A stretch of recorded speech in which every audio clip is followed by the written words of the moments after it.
Thanks for coming out, everybody. We're going to switch things up a little bit now because we have a microphone towards the media. So we've had some issues in the past since we stream our press conferences that we've had some complaints they can't hear the questions. So you're going to have a microphone towards you, so we'll have the questions. If you just do us a favor and introduce yourself when you do that, so people are watching at home know who is asking the question, we would appreciate it. Today we have head coach Jeff Quinn, senior wide receiver Alex Newts. Alex coming off a career high 197 yards against Baylor. He's the third most in school history, second most in our Division 1A era for a single game, and Alex is second in the nation in receiving with 147.5 yards per game. So with that, Coach, open up the statement, and then we'll take questions. Very good. Thank you, John. I want to appreciate everyone being here.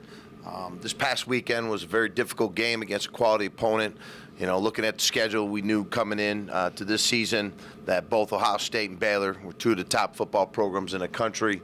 We learned a lot over the last 2 weeks of this football team. We know who we are. We certainly look forward to the challenge that our leadership has in terms of responding, and that's why we've invited Alex Nutz here today, and John mentioned some of his accomplishments from Saturday. This young man's done it ever since I've been here. You know, he shows up big in big games against great competition. To be able to post a record-setting day, the second best in the history of our program, to be able to do it on 6 catches, you know, for 197 yards, you know, and that was our game plan going in, is try to be able to get downfield, and Alex understood that, and he was able to respond from that standpoint. The other guy that sets that record is Andre Ford. And a lot of people may or may not remember, but Andre's a scout for the Tampa Bay Buccaneers, and very important in you know, his findings of Steve Means, you know, who's down there. So I had a chance to meet Andre for the first time when he was coming here. Well, he's a great man, and I can certainly tell you this young man here has that same competitiveness and that same ability. So we're looking forward to great things out of Alex. You know, it's going to be great to be home. We certainly know that to be able to get back in front of our home fans, that's the focus this week, is to continue to put our mind and our efforts and energy into preparing for a good Stony Brook ball club. You know, they're a ball-controlled team. Offensively, they chop up a lot of clock. Time of possession is going to be very important. We're going to have to be very efficient on our offensive end because they do a real nice job of moving the chains. And then they take some big, long shots downfield, you know, in terms of their play action. Defensively, another, you know, very solid unit up front. You know, I think their 2 inside linebackers are very good. They're downhill guys. You know, and certainly it's going to be a great test for us to be able to establish a run game. I haven't been pleased with our run game up to this point. We need to get that squared away this week, and certainly our offensive line are very, very, you know, very much in tune with that. That's the same mindset they have. So I'm looking forward to that. Special teams, it's got to be a weapon. You know, the unit that is really improved in my perspective, is our kickoff coverage unit. You know, I thought they've done a real nice job. I like those guys on that unit, and we got to continue building on that. So this is going to be a very, very challenging opponent this week at home. They were in the playoffs last year. They're co-champs. You know, they beat Army last year. They had Syracuse down late in the game. So it's certainly going to be a great test, and they have our full attention. So with that, I'd like to open up to any questions. Chuck, do you have any sense, you know, coming back, maybe when the plane landed, that okay, the season starts now? You know, looking at those, obviously you prepare as well, you know, as hard as you can for Ohio State and for Baylor. But I don't think anybody on the outside was particularly surprised by the outcome. Maybe the magnitude of it, but not the outcome. But, you know, looking at it, and there was some talk, you know, it almost lines up as a 10-game season coming in because of those first 2 opponents. You get a sense that, like, okay, this is the season?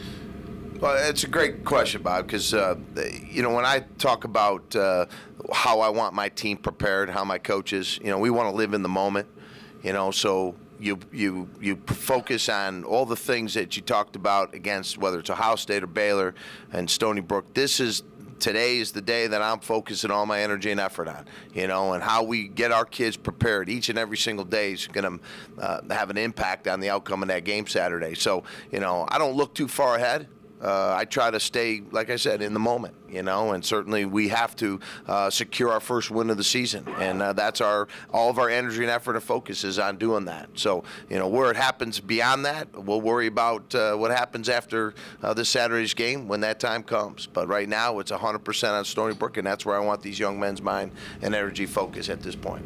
Yeah, if you guys can introduce yourselves when you ask a question, please. Hey, Coach. Rodney, how you doing? Doing good, Rodney. Thank you. Good to see you. How concerned are you about the defense giving up a lot of points the first 2 weeks of the season, a lot of yards? How concerned are you about it? Yeah, that's not the mindset. That's not what Coach Tepper, is coaching, preparing those kids to accomplish. But we played an explosive offense. It was very impressive Saturday, and I think we learned a lot, about our kids. But I know one thing: they're going to line up and they're going to play, and they're going to play the way they're capable of playing. And that's what we got to continue to keep their focus on, is to make sure they understand their assignments, understand providing great effort in their pursuit to the football, creating turnovers, takeaways from that standpoint, being great tacklers, disengaging off blocks, keying all their reads and do it with great fundamentals, and I think we just go right back to it. I thought we had some great calls on Saturday. And they had some great matchups that they took advantage of. So, at the end of the day, we look at things structurally, and, I feel we were sound, and we got to play a little bit different style of offense this week. They're going to line it up in a muscle-up formation, and they're going to run the ball. They're going to run their outside zone play with the down, pull around. You'll see their linemen pulling and getting the ball on the perimeter, and then they're going to be able to see them, running their gap scheme and then taking shots downfield. So a little different type of offense we got to get ready for, but I'm certain and without any doubt confident that Lou and our senior leadership along on that defense is going to be ready to step up and play this game. Is it more about you guys, or was it more about playing against 2 of the top teams in the country? In what regard do you mean? And just they had overwhelming offense. Both teams, Ohio State and Baylor more so than the Buckeyes, but was it just a matter of them having so much talent? They're really good and have very good personnel, and their schemes are sound, and you could tell that their kids play with a lot of confidence, and what I liked is the way, you look at week 1, we went down to Ohio State, we were down 23-0, we battled back. We showed that we can play 4 quarters of football. Okay, the outcome certainly that I was been referred to wasn't what we wanted. Then we go here, and the first thing we want to do is we wanted to get out of the gates and establish and get on them early. You're on the road. You want to put the score on first, the first drive, and we were able to do that. What happened after that certainly, was a key to their recruitment, the quality of their personnel, some of the key matchups that they took advantage of. They got great speed, and certainly I think our defense is going to learn from that, and every moment's a teaching moment. So what we have to do is learn from it, but move on. I know I have to deal with this Saturday's game all week, but our players need to focus on one thing, themselves, and getting ready for this football game against Stony Brook. Jeff, Bucky Gleason, Buffalo News. How is it that this guy next to you continues to get open when everybody in the building knows that you're going? I mean, it's not a big secret here where you're going with the ball. He's been around long enough now. How is it that he keeps getting behind some pretty good? I mean, Baylor's got a ton of speed back there. You saw him get behind them. Well, I'd love Alex to answer that question because I feel that this young man works extremely hard. You know that his preparation is right on point. He's got a great attitude. He loves the game. He loves this team. He was voted as a captain. So he's playing, certainly he plays for himself because he loves the game and he enjoys, the success that he brings to this team. But he's also a great leader in the fact that he cares deeply about other people. And that's really what makes a great player, in my opinion, or a good player to be a great player, because they play for other people. And he studies and he spends time and he works on, really creating an understanding that when we go vertical downfield, it's going to always be about how he releases off the line of scrimmage, how he makes those precision cuts at the right depth, at the right time, and he does a tremendous job of judging the ball in the air, and there's a great connection between Joe and Alex Nuts and Joe Licata. So we know that Joe's going to be able to have that pinpoint accuracy, and Nuts has a tremendous amount of confidence in him and Joe in him, and that's going to continue to be something that we lean on very heavily. Do you think, is there any way that teams actually underestimate this guy? I mean, do they not take him seriously when they look at him? He's not, if you look at him, he's, no offense, Alex, but he's not the prototypical Division I college. I mean, we're going toe to toe with this question here. Right? Yeah, that teams, they don't take him seriously, but if you look at the end of the game, he's got 9 catches for 168 yards or whatever it is that day, because it continues to happen. Yeah, I don't believe anybody's taking Alex Nuss lightly, okay, at all. This young man has shown up week in and week out, year in and year out. So, if anybody does that, I would be shocked, because I don't think any coach, any defensive coordinator would say they overlook, Alex Nuts from that standpoint. But anytime you got, quality talent with great speed, great focus, great concentration, great competitive fire, it's tough to stop those kind of players. And that's what Alex brings to the table every day. Alex, Stu Boyer from Channel 2 in Buffalo. What do you personally take out of those first 2 games of the season into Saturday's game? Just basically, we have a great team here. We have great leadership, and we have to move on from those 2 games. We saw some great things against Ohio State. We saw great execution at times against Baylor, and then we just got to put a whole game together against Stony Brook and get our first win and move on.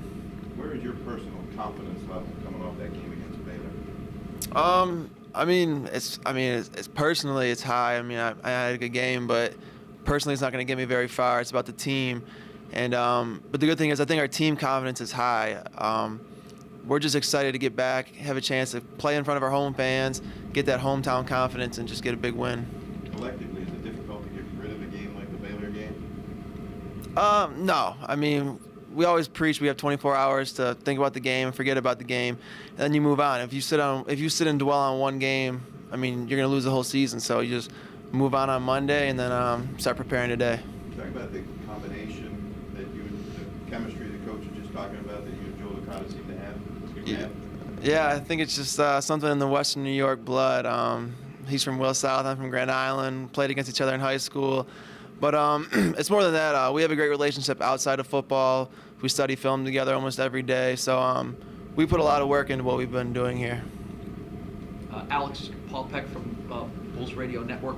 As a captain, did you have to do something at all this week to get the points across that you just made? And have you thought any more about your role as a leader in particularly getting the guys refocused after a tough loss? It's really just making sure everyone's on the same page. You don't want to harp too much on it because you really want to let it go. You just want to make sure everyone's focused on the right things, which is Stony Brook in the next week, and not worrying about Baylor and what happened on last Saturday. Alex, Andy Young with YNN. Is there any sense of kind of catching your breath this week after those 2 very difficult opponents? Obviously, you don't want to overlook Stony Brook at all, but it's a different class a little bit. Yeah, but at the same time, though, Stony Brook's a great team. They have a great coaching, and just watching them on film, their defense, they're a hard-hitting defense. So we can't look past them. Yeah, we played 2 great teams in Ohio State and Baylor, but Stony Brook's not going to come here and lay down. So we got to prepare like we were preparing for Ohio State or Baylor. Jeff, Bob says, did you rest guys in the second half against Baylor with the idea of looking forward? I mean, it was 120 on the field that day. you know, the game was out of hand pretty early. Is that what the thought process was there? You know, we're always going to make the right decisions, and it's the best interest of our football team. And pursuing, you know, the thought of getting other players in that game was certainly at that time where I was leaning towards. So the decision to get some other guys in there was certainly something that I was thinking about week 1, week 2. I believe very strongly that if you have a lot of good players, play all the good players. You've got a lot of them, play them all. And sometimes games don't tend to lend you to doing that, but this game it did, in my opinion. And I did feel like we needed all 66 that traveled with us. You know, I told the team, and Alex will attest to it, I said, hey, we're going to need all 66 of you. It's 110 degrees on this field today. It was recorded as one of the hottest games played in NCAA history. So, you know, I knew we needed to get a lot of rotation in there on both sides of the ball and in special teams. You bring 66, and 64 of them were involved in this game, you know, which is probably the highest we've had. So I wanted to get those guys in there and give them a chance to play. These kids all work hard. So, you know, it's only going to benefit us down the road. So, yes, I was at that moment in that mindset to getting some other guys in the game. Jeff, you mentioned you weren't pleased with the running game. I don't know if you meant Baylor or the first 2 weeks as a whole. What are you working on to try to get it to the level that you want to see it at, or what needs to improve? Well, in terms of their pad level, you know, it's a great question, Paul, because, you know, from an offensive line standpoint, and not just the offensive line, it's tight ends, it's fullbacks, you know, it's our receiving core. It's pad level and it's sustained effort to the echo to whistle, okay? We structurally, assignment-wise, have been very good, okay? Now what has to happen is that our pad level stays down. We're creating those great fundamental fit leverage positions by hand placement, footwork, keeping our eyes, you know, locked in on the target, and then sustaining that fit. You know, it's one thing about how to get to a block, but it's sustaining that effort to the echo to whistle and create some seams, you know, so our running backs can hit those areas in which I think are, you know, the most advantageous for us to, you know, run the ball. But we're not, you know, we play two very good defenses. I get that, you know, but it's still not where we want to be. So the challenge is we got to respond, and we got to get our leadership to be able to understand that, and they want to do it. It's not whether they want it or not. They want to do it. I know that. So it's going to be exciting this week because they run the ball very well, and that's what we want to establish this week. There's a mindset that we have a running game that we can hang our hat on. I know we can throw the ball, and that's been solid, but, you know, we need to get our run game going, and certainly it's this week to be able to do that. Jeff, most of the guys on this team will remember having played Stony Brook 2 years ago. Since then, they've become a playoff team and a ranked team in their division. Are you getting that point across? Is there something that you need to do to make sure the guys know that this may be a different team than you remember seeing a couple years ago? Every game's different, you know, and every year's different. Every team's different. They have a lot of transfers on their team this year. They weren't even around in 2011. So, you know, it's a mindset that you have to create, is that you focus on yourself first and know your opponent, okay? And we respect our opponent. Okay, no matter who it is. And we certainly know that they're going to come in here just like they've shown in previous years, and certainly what they did last week. Their defense shut out Rhode Island, you know, and we know we're going to have they got our full attention. So what's happened in the past is just that. It's now this week, this team against them, Saturday, 3:30. We need a big-time crowd. We need everybody in Western New York and everyone throughout the entire state of New York to come in here and embrace this football program, this team, these individuals, these kids. And I tell you, they're not going to be disappointed. And I'm certainly excited about that opportunity. Hey, Jeff, Sean Stepner, Channel 7 in Buffalo. How much is Khalil itching to get out here for Stony Brook? Given all the hype after week 1, not so much last week, but how much is he itching to get out here this Saturday? That's a great question, Sean, because I know after that game, he didn't feel like he was he had turned in that kind of performance that he'd like to have turned in, especially for his team. So I know you call it itching, you can call it a lot of different things, but I fully anticipate the great competitor that Khalil is to come out there and prepare this week and have another great game that fits the role and responsibility of what the defensive structure and game plan is. And he's going to have his opportunities to make some plays. We got to defend the run and be able to also defend those deep play action throws down the field. And Khalil's going to have an opportunity to impact the outcome of this game, and I certainly anticipate him having a great week. Jeff, how was the bounce back from that game in the heat and physically moving forward? Are you guys good except for the long term? And I said this to the team yesterday. My trainer said, we did not have an IV issue for 2 games. You guys were at the 2 games. They were, and I don't know if I could say that for the opposing team. So I think I give credit to our players, number one, by being educated and listening and taking full advantage of doing things the right way. Our training staff, our strength staff, they did a great job. We didn't have any issues from that standpoint. So, recovery is a big part of our program, and to be able to get our kids healthy and ready to play is always going to be the forefront of our mindset. So, I feel good about where we're at. The only player right now is Boomer Brock, and that's it. The rest of the guys that are in that top 66 are ready to go for us. Coach Jonathan Snyder, Queen City Sports. When you game plan for an offense, especially this week, does it help? Does it kind of give you an advantage that they may try and stay away from Khalil's side of the field? Does that give you an advantage to kind of prepare for that they may try and stay away from him? Well, they did last week, and I think a lot of teams do. I would, from that standpoint. But what that does is we always talk about great players bringing others along and creating opportunities for other guys. And that's what it'll present for Colby Way and Blake Bean, Jake Stockman, Lee Skinner, Nick Gilbo, our safeties, Adam Radden and Okoye Houston, Nick, Kristen Sicoli, all those other guys that, they know the impact and the presence Khalil has on that defense. So it's going to give them some opportunities. And that's what we talk about. They can take Khalil, they can run the other way, but he'll still run you down, and it's just a good feeling to have,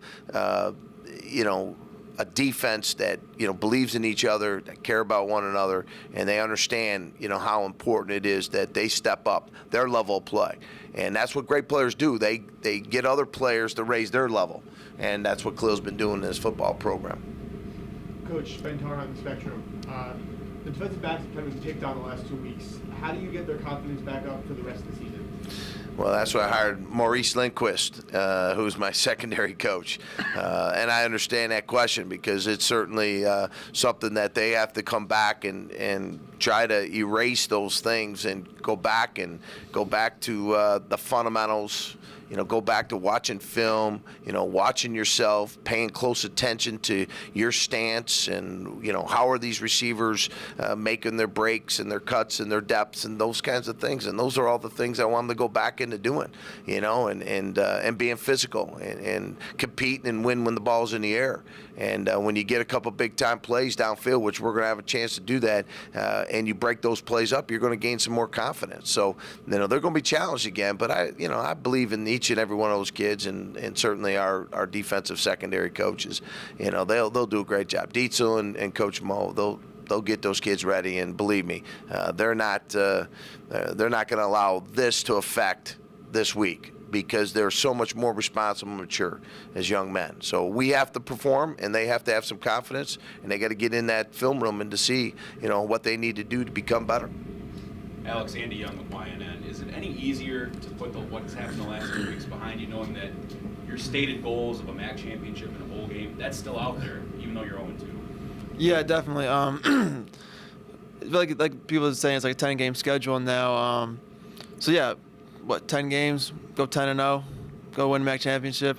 So everything's still there. We just got to go out and perform and execute the way we know we can. Alex, did you return punts in high school? And how did you come about that here? Were you picked or did you volunteer? Yeah, I returned punts in high school a couple times. But basically, it was just, the team needed me. I mean, there was a need for a punt returner. So, I tried it, and then I tried it out last year, and basically just a fair catch kind of role. And then this year I was able to win the starting job. So, I mean, it's a huge. I mean, I like it. I like doing it. I have confidence in myself that I can do it. So now I just got to start returning them a little more. Stop fair catching them all the time. What do you like about it? It's just another way to get in the field, another way to help out my team, another way to help it's an offensive play. So if I can get up 10, 15 yards on a return, it just helps the whole offense, helps us get down the field better. Anything else? All right. Thank you. Alex, available for one-on-one. Good job, buddy.